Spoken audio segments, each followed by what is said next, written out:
Rhodes takes out Cena, Bianca Belair made the worst mistake, and Gunther destroyed Jimmy Uso. Let's get into Raw.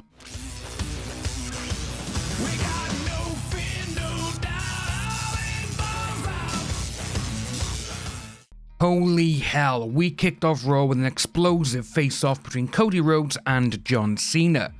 This has got to be the best face-off between these two yet. In the ring, it started with a tense stare-down between the two. Rhodes cut Cena off before he could even say anything to him, with Rhodes said that he's going to stop him from making fun of his lisp, when he was Stardust, and then he also said, "Oh, that's who you're wrestling in the main event as well, Stardust." This was a great line from him. Cena then got on the mic and said he's going to bury Rhodes, like all the other talent he has buried. He called Rhodes underwhelming and that he stole everything from Cena when he was his chauffeur. The rant went on and it was some of the best heel promo we've ever heard. Cena tore Rhodes' theme to shreds, saying without it, he wouldn't be anything. He then called Rhodes the Nepo baby and the worst kind of the common fan. Rhodes then came back with telling him that maybe he was right, but the fans were the ones who chose him. Rhodes then brought up Vince McMahon and that he is the biggest example of a company man ever. He told Cena that he was the one who sold out to The Rock, which Cena came back with a very good line that he's always taken out whoever decided to come to the ring and take him on, and he's always proved them wrong. Then Cena said that he builds empires for billionaires, while Rhodes only takes their money from their kids. It was a great dig at Tony Khan and Rhodes' previous tenure at AEW.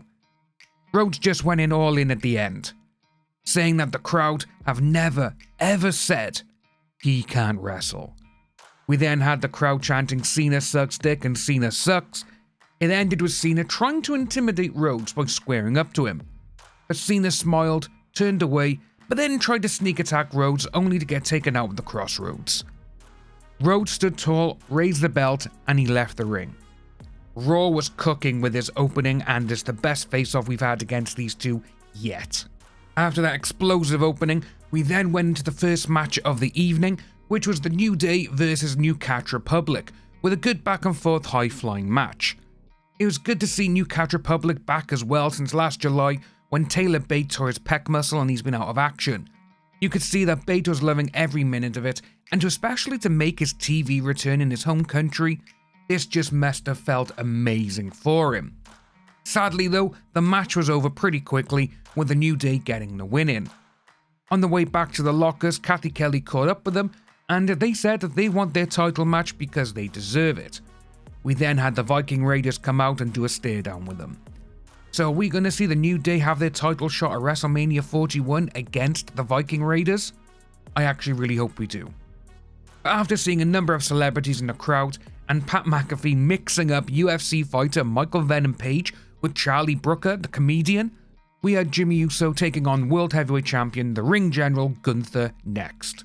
We started out with Jimmy getting in a few chops and punches until Gunther hit him with a big boot and he took control of the match. Gunther slapped, pulled, and threw Jimmy into the barriers and the surrounding ring area.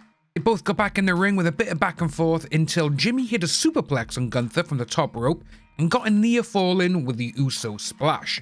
We then got the usual suspects of a Uso match. Couple of super kicks, Gunther got in a front drop kick to take the reins of the match back, and then Gunther, he synced in a rear naked choke and got the win as Jimmy blacked out. Then we had what we've been having for the last couple of months. Gunther locked in another choke, this time on Jimmy, which prompted Jay to run down to the ring. We had a small brawl between Jay and Gunther, but Gunther managed to run away and get into the crowd. Jay attended to Jimmy, but Gunther sneaked back in and attacked Jay. He then took out a few of the security guards with a very nice powerbomb on the steel steps for one, but then he zip-tied Jay to the ring ropes. Jimmy tried getting back into the ring, but Gunther turned around and hit him with the championship belt, which gave Jimmy a fantastic-looking crimson mask. Jay was helpless as Jimmy just was destroyed. Even though it ended with a rear naked choke, this has been better than the last few months between the pair. At the end of it, Gunther was just covered in the crimson red stuff, and it was a great visual. With the match rating 4 out of 5, best match of the night so far. Then we had some breaking news, folks. Before we went into the third match, we finally got confirmation that the triple threat between CM Punk, Roman Reigns and Seth Rollins is headlining night 1 of WrestleMania 41. Saturday night, main event, the triple threat. We moved into our third match on the card, and we have the tag team of Bron Breakker and Penta against the Judgment Day members of Dirty Dom and Finn Balor. For me, this match was just phenomenal. It was so fast paced. We got some great high flying spots from both teams, and we also got Penta doing a great suicide leap over the ropes as Breakker held the top rope down.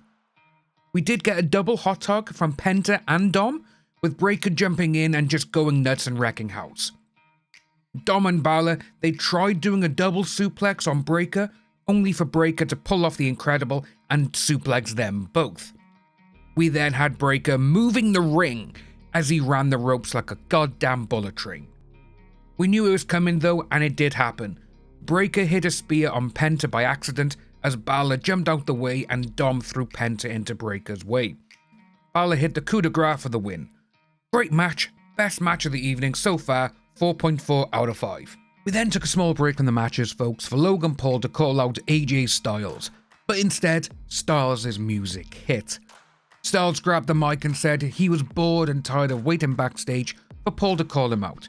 So instead, Styles said he was calling him out. Paul's music hit and you could barely hear him as the London crowd's booing was so loud. It was just great to see. We actually got a very good promo between the two. Paul called the fans poor, and it seems like he might be trying to get some cheap heat like Cena has been doing. But Cena is a pro, Paul isn't, and it just came across as lazy from Paul. But we then had a small fight between the two, which ended with the pulverizer leaving Styles a crumpled heap in the middle of the ring. And we've got our Matchamania, folks. Everyone's doing it on this road to WrestleMania. They're taking out someone and then they're pointing to the sign. Next up was the main event, folks. Rhea Ripley getting a rematch in with Women's World Champion Io Sky, with Bianca Belair as the special guest referee.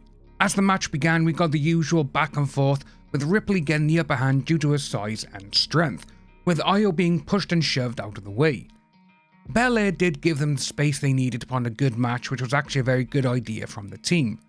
There were also a few near falls by both Ripley and Io. But Ripley took control again, and as she went for a pin, only for Belair to start counting a little bit late, which we knew was coming, and we didn't know who Belair was going to favour in the match, as this winner would go on to face her at Mania, so I do think she was trying to favour Io. This also caused a little bit of heat between Ripley and Belair. We did get an awesome suicide crossbody from Io to Ripley on the outside. We actually thought Ripley got the win with this, as she did another razor's edge onto Io for another near fall. But then, we knew what was going to happen. We knew Belair was going to get in the way somehow and get hit by either Ripley or Io, and that is exactly what happened. Belair got in the way and took a big boot from Ripley, which knocked her to the ground and out of the ring.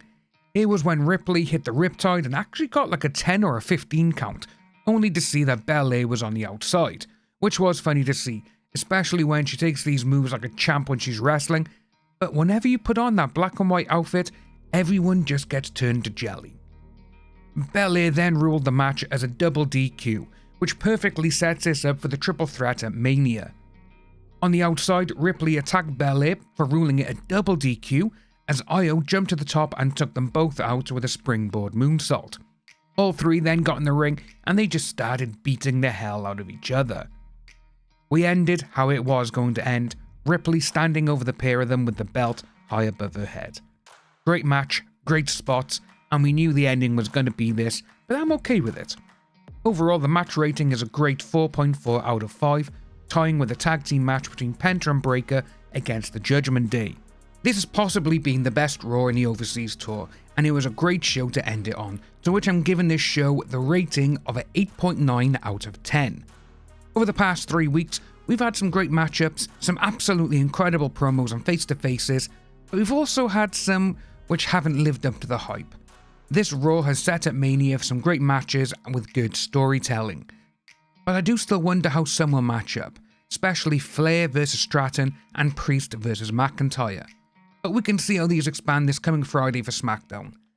Let us know what you thought of the show, folks, down below, and we'll see you Saturday for SmackDown.